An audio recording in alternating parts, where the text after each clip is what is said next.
Fire service in Scotland has issued what it called an extreme wildfire warning, the most severe of a number of wildfire warnings currently in place right across the UK.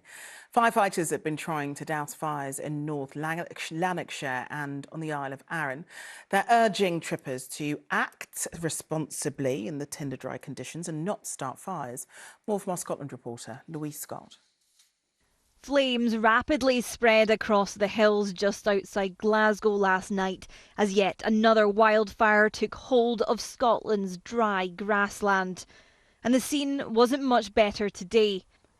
Despite firefighters trying to control them from 9 p.m. yesterday, flames continue to wreak havoc in an area close to homes and farms.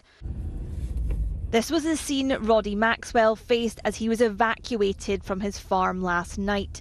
Again today, the road has been closed, with the fire needing his cowshed. Cows are calving now, so obviously starting to calve today.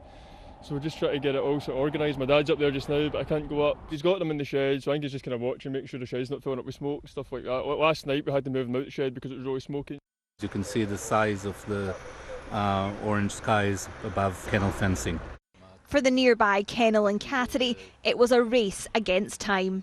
The flames were getting closer, the fire was growing up, and evacuating 10 cats and 25 dogs is not an easy task.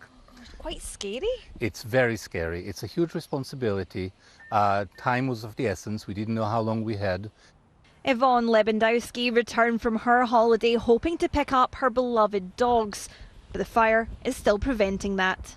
It's just been an absolute nightmare, and then obviously we got a message to say the kennels were going to open again because we thought that's what was going to happen, but obviously it's got worse again. So you still don't have your dogs? Still don't have my dogs, still don't have my boys, which is really hard. It's the wind here that is whipping up fresh flames despite firefighters' best efforts. March had an unusually low amount of rainfall, so the land here is extremely dry, making it far easier for fires to ignite and to spread. And it's been an issue right across the UK.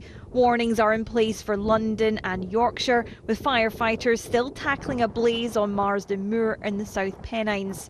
Northern Ireland has faced intense gorse fires throughout the week, with the fire service continuing to respond to new calls. Back in Scotland, a grass fire on the Isle of Arran has led to the closure of popular walking routes during the busy holiday period. Louise, what's the latest there?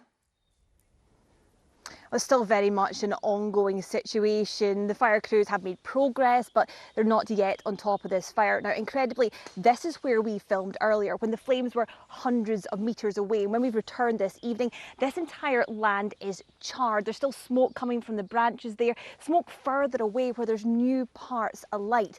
We're on the edge of a golf course, and the fire crews I pass here are still trying to temper down any embers, but they said the wind is their enemy, and they're planning to be battling this for a second night. Now, extreme wildfire risk is still in place across Scotland tomorrow, and the fire service is really urging the public to be careful, especially when they are in rural areas. But it's very concerning scenes, particularly for so early in the year. What they could do with is, of course, some rain, and we are expecting rain from Sunday onwards, which will hopefully give this land and fire crews some reprieve.